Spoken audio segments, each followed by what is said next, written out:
Welcome, this is Robot Uprising from Conquer Fear Gaming, coming to you live from the first time in my Survival Realm Eora, and we have here in the background the witch farm from Silent Whisper, which is an amazing farm for Bedrock players. It produces a ton of potions, but that's exactly the reason for today's video. We're going to be designing, for episode 4 of the Minecraft Redstone series, an overflow circuit to deal with all those extra potions. I mean, you can see the chest monstrosity in the background. I've got, ton of potions coming through.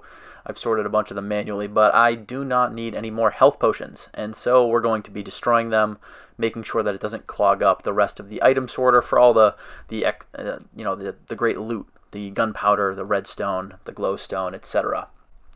So this is generally what I think I'm going to need. So I need an extra hopper just to make it a little bit longer.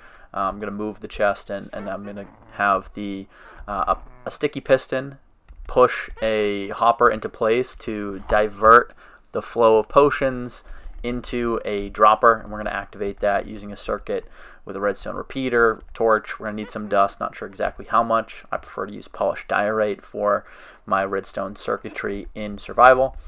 And then the redstone comparator, we're going to read the how many items are in that top chest, and whenever it goes over a certain amount, that's what we're going to use to make this whole circuit work.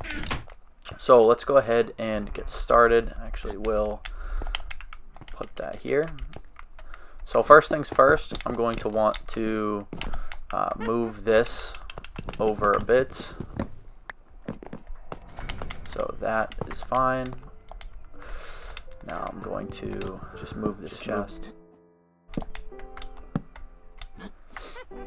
So this side is going to go into the storage, but when this chest gets like maybe 2/3 filled, I'm going to have it divert and go somewhere else. So I'm going to put a block there. I'm going to have this comparator reading this chest, and then going into the comparator, I'm going to have a second comparator.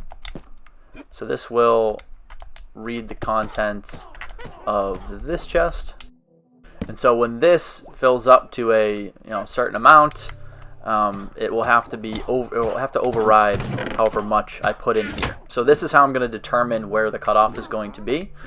But now essentially we need to get a hopper here. So let's just build this up, give the hopper somewhere to go into. So it's going to go into that block for now. And then this is where we're going to put our dropper. So that's where the dropper is going to go. It's going to funnel them just there. And now I need to get this piston in place. There we go.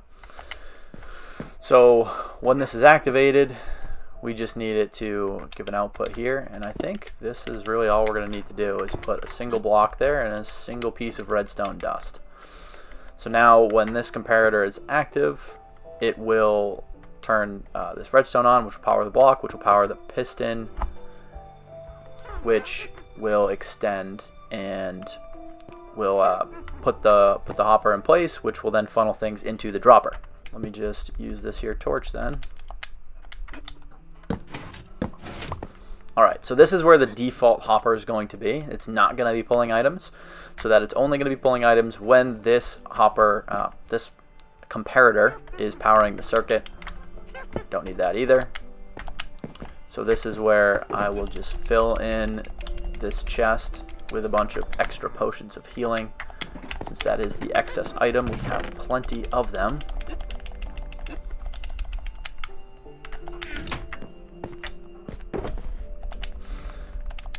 Oops, here we go.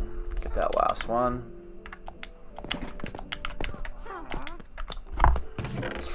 Okay, so now it's essentially when this chest is filled up to 2/3, this chest is also filled up to 2/3, then the output of this comparator will be able to bypass the charge from this comparator, which will turn on the system and extend the hopper into this dropper.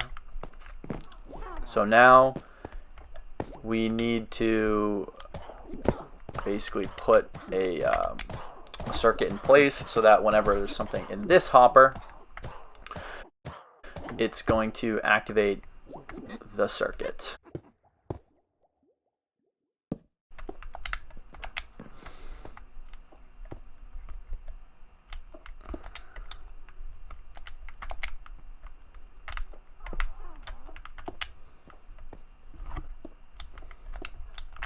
I need that repeater to go there.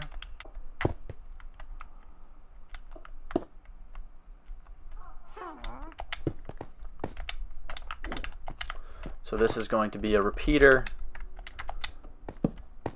coming off of this. So when this gets an item in it, it will power this block, which powers this redstone, which will power this block. This repeater will be powered by that block, and it will turn off the comparator. It will cancel out. And then this will go in the other direction, and it will basically is going to hit like a torch on a torch, which will activate the dropper to launch the item. And then I can set up some sort of like cactus or, you know, lava bucket, whatever it is, afterwards. So let's get rid of that there.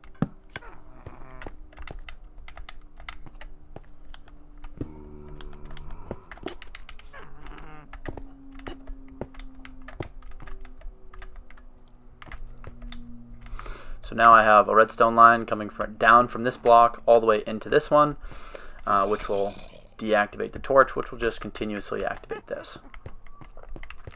So this should be everything completely working. I'm going to sleep and then we can test it. Okay, so to test it, let's just quickly get rid of this. We can always put that back. Nice. So we'll put that back in a little bit, but let's fill that up to more than 2/3.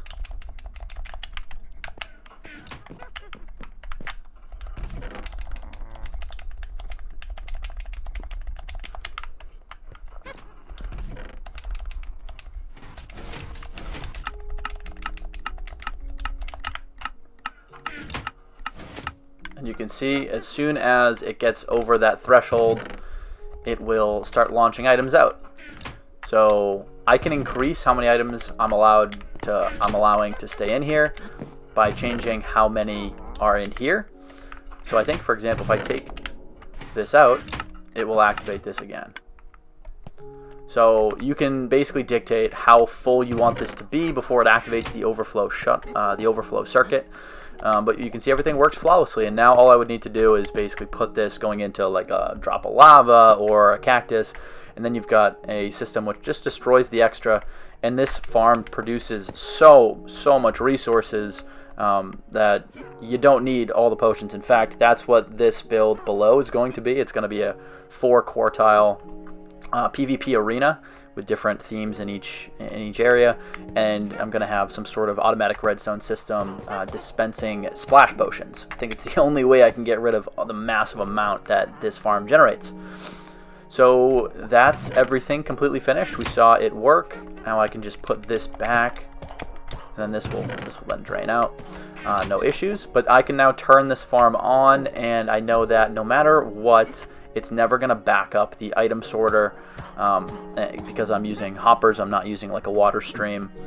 But yeah, this is everything completely finished. Had a couple hiccups, but it's looking good. And now I can go ahead and kill that annoying witch. So if you don't have one of these set up in your world yet, I definitely recommend it.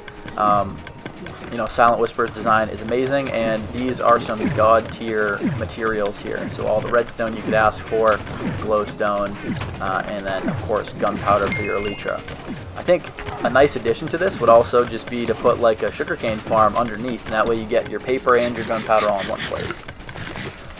Well, anyway, that's been all for today. Thanks for watching, and we'll see you in the next video.